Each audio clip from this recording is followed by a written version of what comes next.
Amine, bonjour. Salut. Salut, merci de nous accorder un peu de temps pour RMC Sport. La première question, elle est simple. Comment tu vas depuis ton dernier combat en septembre dernier, il me semble, hein? Eh bah écoute, super bien. Ouais, j'ai combattu donc le 26 septembre donc au PFL chez moi à Nantes et aujourd'hui donc on est sur le territoire donc Émirats Arabes Unis pour mon deuxième combat avec le PFL. Donc voilà, je fais super bien, je prends un superbe adversaire et franchement tout va pour le mieux. Tu es sur une série incroyable, hein, je crois, de 7 victoires consécutives. 8 ou 9 je 8 crois ou même, 9 ouais, même, ouais. ouais. Il y a juste le draw, ouais. Non ouais. Et en plus, dans 3 catégories différentes, sur 5 organisations différentes. Je sais même pas, tu me l'apprends, tu vois. Tu vois, j'ai regardé ça. Est-ce que aujourd'hui, Amine, ton souhait, c'est de te stabiliser au PFL et en lightweight? Ouais, carrément. C'est vraiment un souhait que j'avais depuis un certain moment. Ayant divagué sur pas mal d'organisations, je voulais vraiment trouver la selle qui me correspondait. Et je pense qu'au PFL, j'ai clairement trouvé ce que je cherchais. Donc voilà, je vais me stabiliser chez eux, je vais monter dans les rankings, je vais me rapprocher de la ceinture. Et voilà, je pense que petit à petit, les choses vont arriver.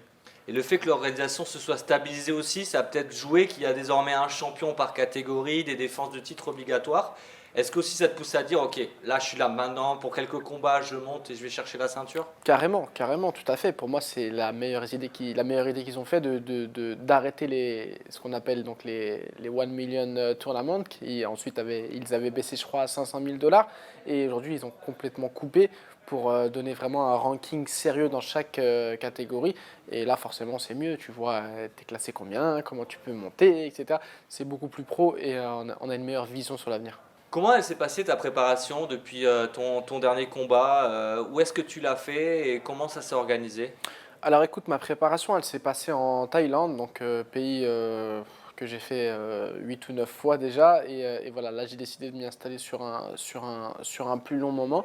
Donc j'ai pris ma femme, mes enfants, j'ai dit écoutez, on va faire une expérience en Asie. Je les ai inscrits à l'école là-bas pendant quelques mois et voilà, je suis de retour en France donc dans quelques semaines là après le combat. Mais voilà, je voulais vraiment vivre une expérience déjà culturelle dans un premier temps et ensuite, sur le plan sportif, me rapprocher donc des très grands combattants qu'on peut y trouver en Thaïlande et échanger un peu aussi d'état d'esprit au niveau de l'entraînement, etc., quoi. Donc voilà, tout s'est super bien passé. J'ai gardé mon head coach forcément, donc Johnny Frachet, qui a suivi la préparation donc, de très près. Et voilà, tout va pour le mieux. Tu t'es entraîné, t'as sparé au Phuket Fight Club beaucoup, t'as tourné un peu de gym, t'es allé au Bang Tao, comment t'as fait, dis-moi? Alors écoute, la plupart de mon camp, je l'ai fait au Phuket Fight Club, avec notamment des combattants comme Mansour Barnaoui, Yves Landu, donc, pour citer les Français qui sont là-bas. Et j'ai été aussi un peu tourné dans des très très gros clubs de grappling, comme Phuket Grappling Academy, là où il y a des combattants de la DCC, vraiment la crème, on va dire, de ce qui se fait en grappling. Qu'est-ce que tu aimes, qu'est-ce que tu vas chercher en Thaïlande et qu'est-ce que tu y trouves personnellement? Alors j'aime la culture, l'ouverture d'esprit, le sourire des gens. C'est tout bête, hein, mais vraiment se lever le matin et avoir des sourires du matin jusqu'au soir, c'est quelque chose qui rend heureux déjà dans un premier temps. Si on est heureux, forcément on est plus épanoui dans la façon dont on s'entraîne. Mais voilà, moi je suis un mec assez simple, assez heureux dans ma vie. J'aime bien m'entourer de personnes qui pensent comme moi. Ouais, et puis le niveau aussi, on voit beaucoup de Français se préparer là-bas, passer plusieurs semaines, plusieurs mois en fait. Alors le niveau il est super en Thaïlande. Après, il faut vraiment faire attention à une petite chose, c'est à ne pas être en Thaïlande et passer pour un numéro en fait si tu veux. Donc les gyms sont grands, ils ont l'habitude de voir passer des gens pour 2 semaines, pour 3 semaines, pour un mois, puis repartir. Donc c'est très très dur de s'attacher vraiment à des gens, de s'attacher à des sparring partners. Et je pense que là-bas les clubs l'ont compris en fait. C'est pour ça qu'on est quasiment qu'un numéro lorsqu'on arrive. Sauf que moi au Phuket Fight Club j'ai vraiment trouvé une équipe solide avec donc Marlon là-bas, c'est l'ancien coach de José Aldo et franchement il prend énormément soin des combattants. Ce n'est pas juste des numéros qui viennent s'entraîner, mais plutôt une équipe assez soudée.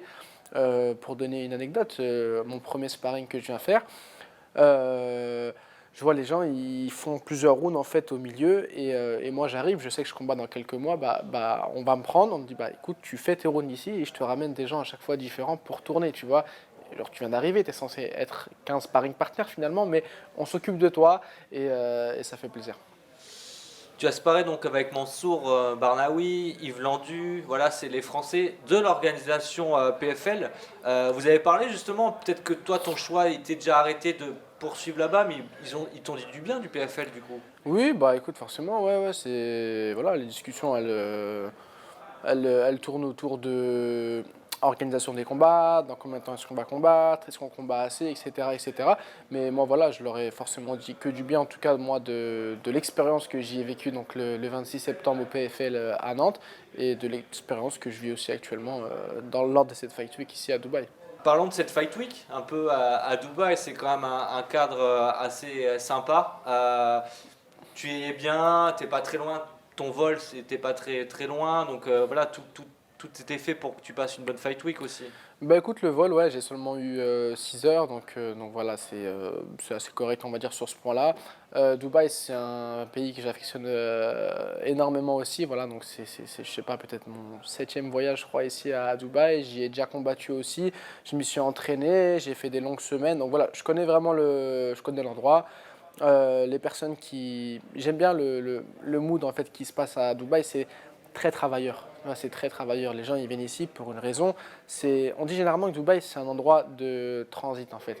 Les gens ne restent soit jamais très longtemps, soit ne sont pas nés ici. Enfin voilà, c'est quelque chose où que le business tourne et c'est très important je pense pour ma carrière et de combattre ici aussi actuellement lors de cet événement. Ouais, toi t'es en transit ici, c'est de casser la bouche de ton adversaire, remporter le combat et Exactement, c'est de prouver déjà au peuple émirati voilà, qu'il n'y a pas que les Dagestanais et la team Khabib.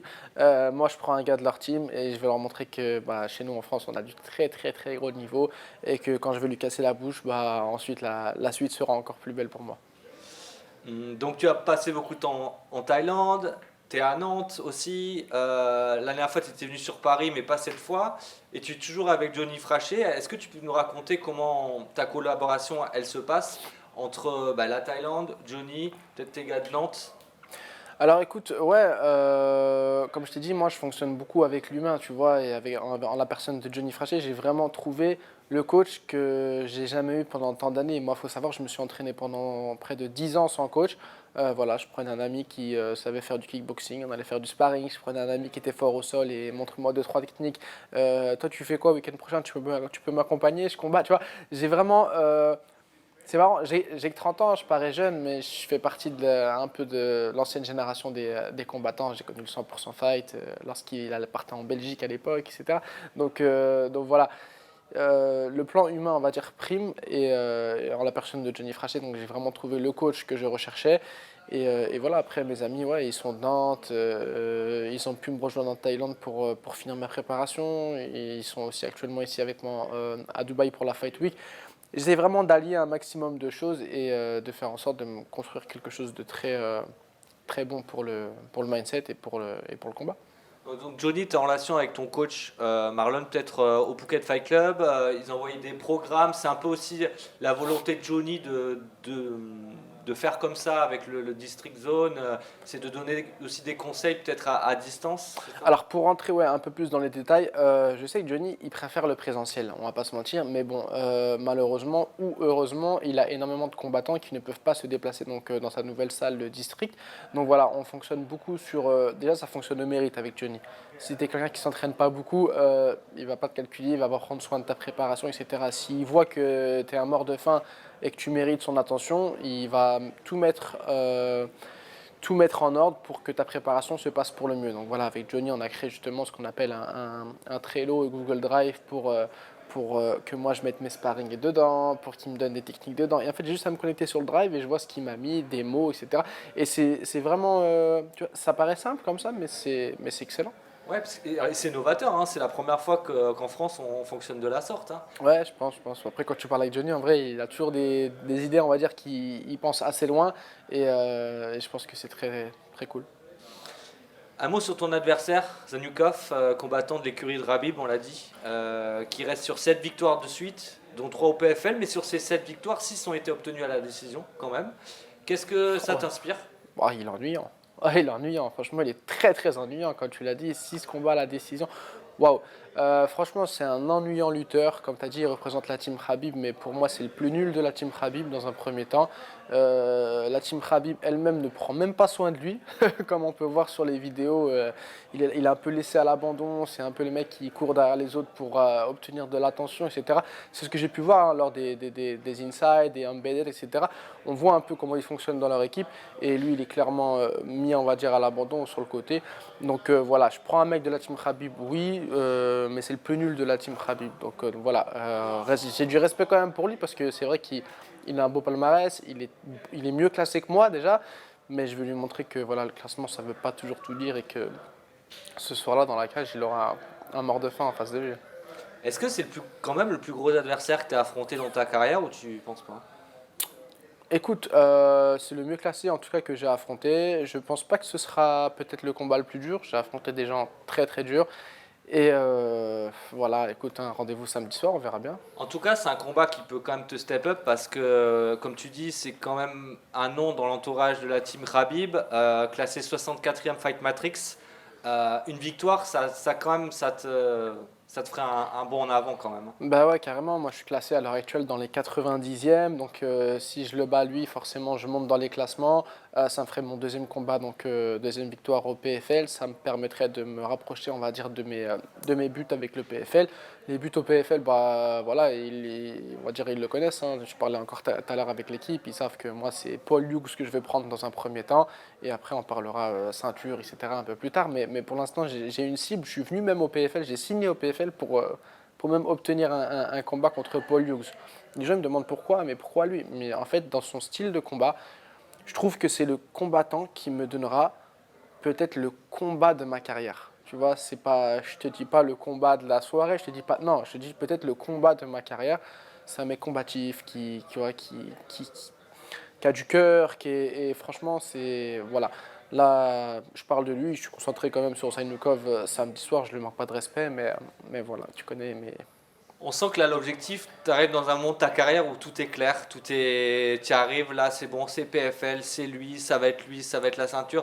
Tout est rangé, tout est plus rangé, carré là. Tout est plus rangé, on a su prendre des bonnes décisions, on a su trier les propositions, et voilà, je suis content avec ma décision, et franchement, je vais vers l'avant, je vais vers l'avant. Un dernier mot peut-être pour tes fans français qui vont pouvoir voir le combat sur RMC Sport avec le PFL, nouveau Eh bah club. écoute, déjà c'est une très très bonne nouvelle d'avoir une collaboration donc PFL avec RMC. Merci à toutes les personnes qui me soutiennent depuis tant d'années. Je sais que pour la plupart m'ont rencontré donc à l'ARES. J'ai grandi, j'ai changé, j'ai évolué. Voilà, le temps il est passé. Mais aujourd'hui l'objectif il est clair. Voilà, c'est samedi soir la tête à Zainoukov et ensuite on step up encore plus. Merci Amine. Avec plaisir.